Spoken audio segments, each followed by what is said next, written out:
Sunrise over Aberdeen this morning and what's become a familiar sight, a distinct lack of sun. The granite city may be named after its greyness, but this is now the longest it's ever gone without sunlight. And while that's not stopping some, for this group of surfers, including one from California, it's been pretty rough. I'm fed up and I don't know, I would just like a little bit of calmer weather. Maybe I could get outside. I've literally never gone so long without seeing the sun, but it's still a little novel to me, so it's kind of like, oh, this is like a fun, weird little little weather experiment we're having. So you're actually kind of enjoying the grey? I don't mind the grey.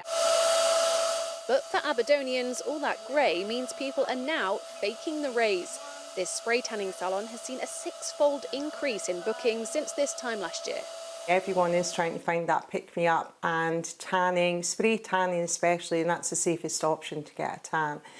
And it's instant, so you just come away feeling good, looking good. And pretending that the sun's out there. And pretending that they have been in the sun, yes.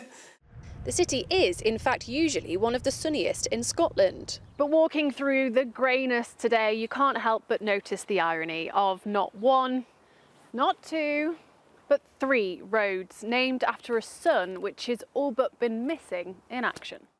For this travel agents, though, a silver lining. We're 30% up on people booking that shorter holiday, so that 5 nights or less durations. They were so fed up of the weather, the snow, the rain, the floods. I think they just wanted to see some sunshine, so that's been the biggest increase. By tea time, it feels like the sun is finally trying to break its strike.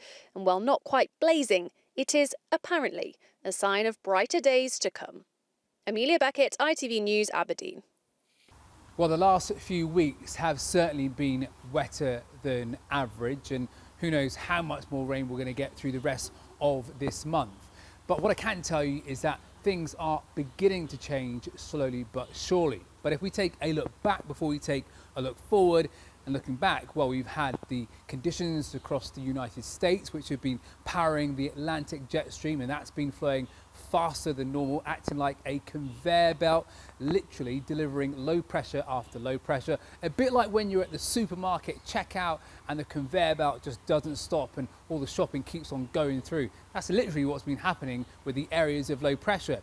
And because of that blocking high pattern which has been across eastern parts of Europe, it has meant that those areas of low pressure have been bumping into the high pressure and not being able to pass through the British Isles. So essentially what's been happening is that those weather systems have been coming across and then being forced upwards, which is why we've seen lots of rain travelling up the country over the last few weeks.